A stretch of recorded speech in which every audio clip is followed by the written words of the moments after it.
And we will never, ever be apart.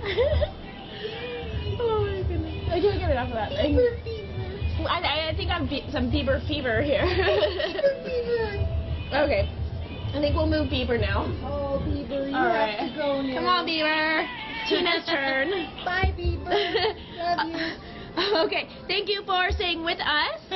We're joined by Tina Mokuau now. Oh, look at the heart. There's a heart. Wait, let me get in the heart there. Oh, yay! So Tina Mokuau is with us every Friday, and she has amazing makeup tips for us. Yes. What do you have Fun, for us fun, fun. today? Well, you know, I'm always on talking about makeup every Friday or other beauty things. Well, how do we get it on our face? We have to have the right tools. Okay. That's something I probably don't have. I'm going to learn and a a lot lot of from women this. don't. They use the teeny tiny little short applicators that come in the eyeshadow I do. or what, and they look like they're using like a little, you know, miniature thing, and it's ridiculous. Once a pencil gets really short, you throw it out, right? So why would you use your makeup tools that look like tiny little miniature things? So I wanted to show. Now this one's a little on the big side. This is a brush set. And it has all the brushes that you would need. Oh, wow. However, you can get by with a brush set that has maybe just 5 or 6. This one is really cool. 5 or 6 brushes. Oh, and it's in a cool container. It's a little metal container. And in it you have 5 brushes. And that's a good basic brush set. You don't have to go crazy like, you know, I'm a makeup artist, so I have this huge one. But honestly, it's better to use these brushes than what comes with the makeup? Oh, absolutely, because the ones that come with the makeup are pretty much worthless. They're cheaply made, first of all, and they have really short handles, so you're not able to really apply the makeup properly. Oh, maybe that's why I look weird. No. Yeah, so... Yeah, you look weird because never. But so I just wanted to show you a few other things too, as well as having the proper brushes, and we'll kind of go over what they do. An eyelash curler is a wonderful thing to have, and this one's all blinged out. You see the little rhinestones on the handle. You don't have to get one so fancy, but it's great to curl your eyelashes. Because when you curl your eyelashes, your eyes look more wide open, and you look more awake. You look more youthful. I'm addicted to curling my eyelashes. Get yourself an eyelash curler. Any drugstore has them, and it's not that expensive. Just make sure it's a a decent quality one, and that the rubber, there's a rubber in here. See, this piece. You want to make sure that when it gets brittle and old, that you replace it, because otherwise it can damage your eyelashes. So, eyelash curler. You absolutely must have a tweezer. And this is another blinged out one. Woo, fancy. Where do you get the blinged out one? I got these at Forever 21, believe it or not. Oh, cute. Yeah, and you obviously need a tweezer to pluck your eyebrows, keep them cleaned up underneath and in between. You I do need that. A unibrow. Sally's has cute ones too. Yes, and Tweezer Man is a wonderful brand.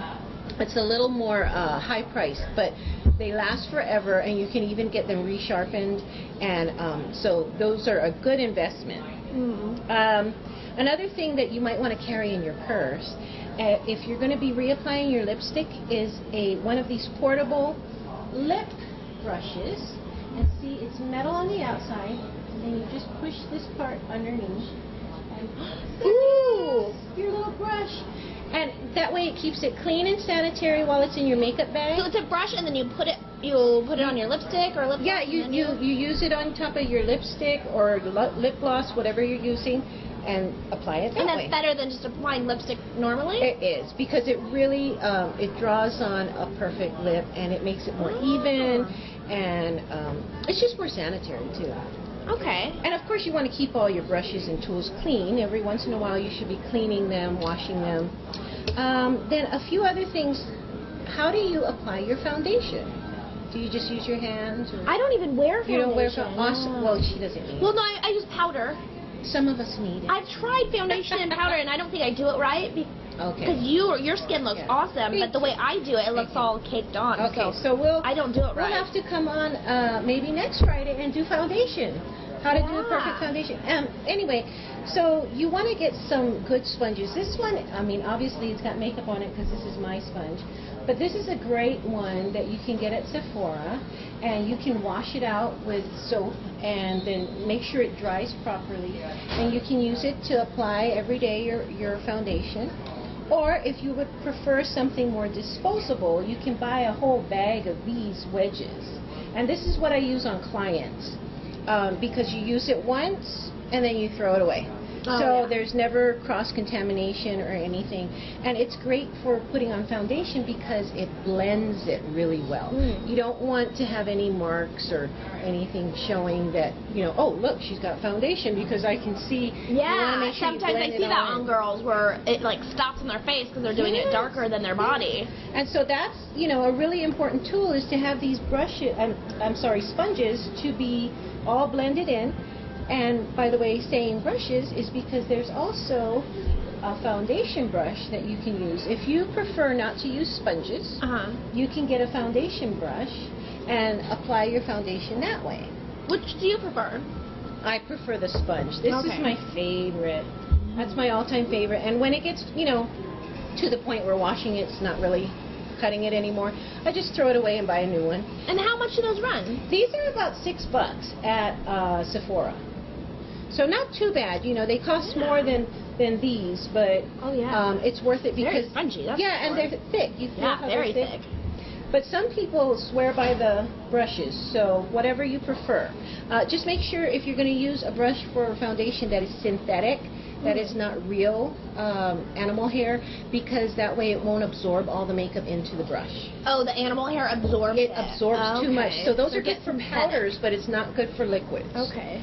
And a few other fun tools I just wanted to show. Have you ever tried to do a smoky eye? I suck at it. Yes, I've tried. And oh my gosh. Did you notice that like a lot of the eyeshadow falls down on your cheek and then you have this big mess underneath?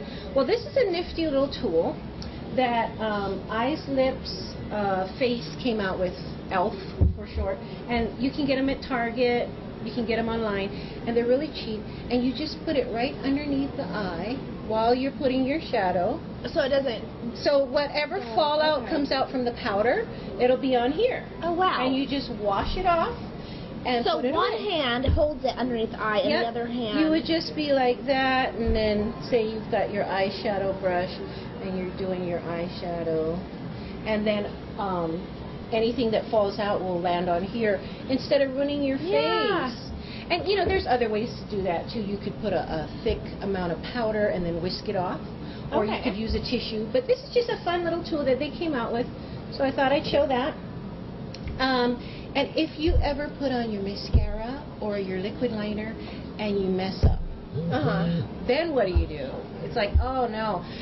So you wait till it dries. A lot of people want to wipe it off real quick. Like, oh, no, I made a mistake. Wipe it off. Well, what happens? That just smears it worse. Yeah. So you want to wait till it dries, and then you take a little Q-tip like this. They make these special for makeup because it's got a pointy end on one side and then the flat end on the other side. And you would just kind of whisk it on. And that way it takes off the mistake without disturbing the whole eye. Instead of, you know, like, oh, I got to start all over again. And of course you absolutely must have wipes. Makeup wipes that are formulated for your face. Because, you know, sometimes you go out, have a long evening, have a lot of fun, and you're too tired to stand at the sink and wash your face. I do that all the time. I never wash my face at the end of the night. I'm so horrible. I know. Everything you're saying, I'm like, I'm guilty, I'm guilty, I'm guilty. So make sure you get a little bag of these makeup wipes, keep them on your nightstand, and if you're too tired, just, you know, fall into the bed, at least take out a wipe. I bet you just feel so good. Oh, yes, and then at least you've got a clean face, you know. Tina, we have so many questions for you, and people love you. So Pam says, Tina, I really enjoy this segment. Olive said, I follow your advice all the time. I went and bought a lot of new products at your recommendation. Oh, thank you, Olive. Debbie says, how much should I spend on an entire set? Okay, so for an entire set of brushes, you know, you can spend all the way into the hundreds, but you don't have to. There's a great company online called Crown Brushes, and you can get very similar brushes to the MAC brushes for maybe about $40 for a set. So, you know, look around and make sure that you're not getting ripped off. So Mel's saying great tips. King said he's glad to see you on. Aww. Jean says, I have very thin lips. What do you suggest to help me help them look bigger?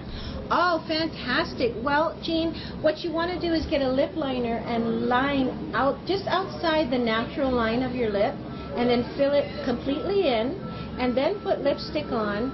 And if you want, then you can put on a gloss, but that'll give you a fuller look if you line just outside the natural edge of your lip. Well, there you go, Jean. Stella says, do you like MAC products? I do. I love MAC products. MAC is a good quality makeup, and I use it quite a bit.